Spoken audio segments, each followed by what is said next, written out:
The first thing people notice is the watch, the shoes, the car parked just outside the restaurant. They don't see the credit card statement waiting at home. They don't see the loan balance quietly growing each month. They don't hear the notification from the bank reminding you that another payment is due. From the outside, your life looks expensive. Inside, it feels fragile. Every compliment about your lifestyle costs a little more than you can afford. Your salary arrives on the last Friday of every month. 850,000 naira. For a few minutes, your account feels full. Then the money begins disappearing with mechanical precision. 220,000 naira for rent, 110,000 naira for your car loan, 95,000 naira in credit card repayments, insurance, fuel, groceries, phone bills, streaming subscriptions you barely use, nights out that exist mostly for photographs. By the second week, more than 70% of your income is already committed. The rest is spent trying to maintain an image that is becoming harder to finance. You tell yourself it is temporary. Once your income reaches 1.5 million naira a month, everything will become easier. Until then, you deserve to enjoy the rewards of your hard work. That thought feels comforting. But every raise quietly creates new expectations. A better apartment, more expensive vacations, luxury brands that suddenly feel normal. The finish line moves further away every time your income grows.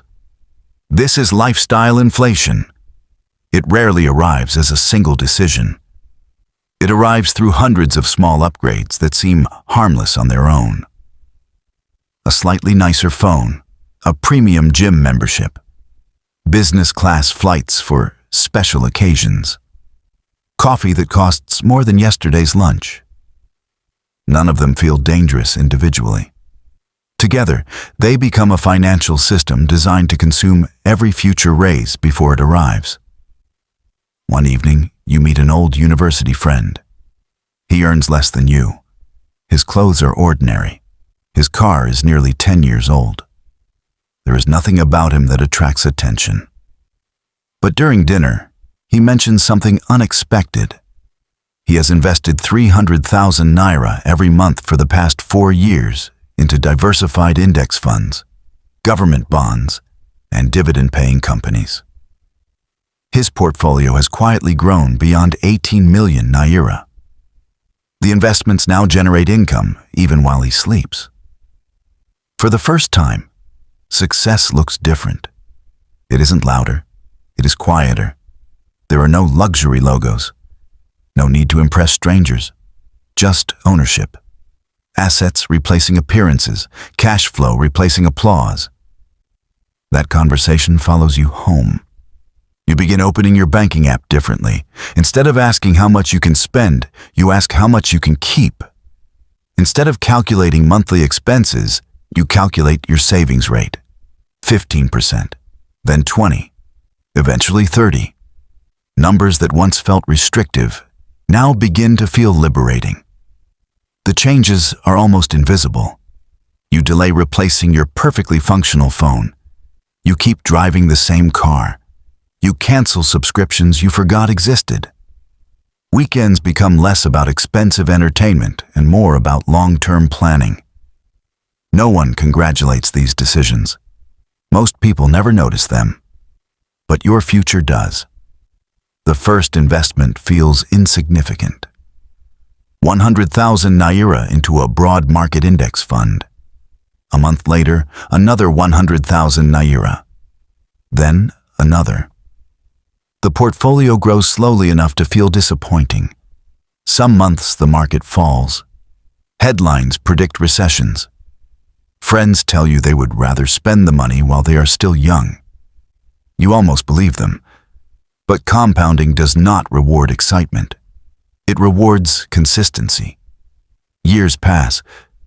The balance reaches 5 million naira, then 12 million naira, then 25 million naira. The numbers stop representing purchases.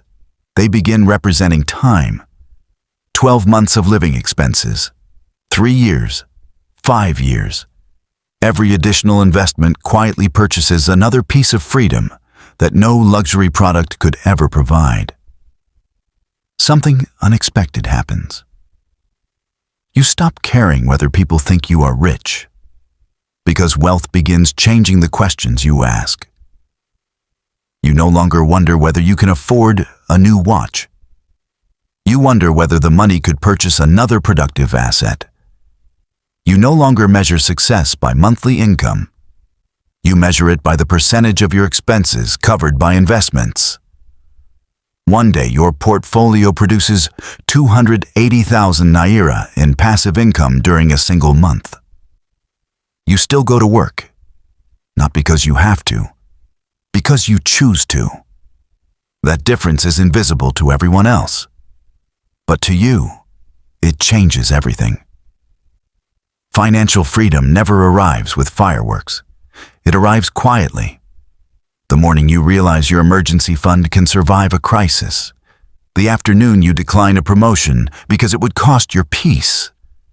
The evening you understand that owning productive assets feels better than owning expensive possessions. The world continues rewarding appearances. Social media celebrates visible success. Bigger houses, faster cars, designer labels. But markets do not care how successful you appear. Compounding ignores status. Dividends never ask who is watching. Ownership remains invisible until enough time has passed for everyone else to wonder how you became wealthy. Looking rich purchases attention. Becoming wealthy purchases options. One disappears the moment the money runs out. The other grows stronger the longer you refuse to impress anyone.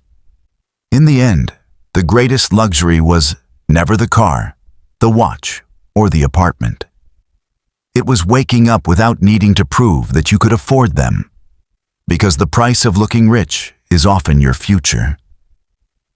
But the reward for quietly building wealth is something appearances can never buy. A life that finally belongs to you.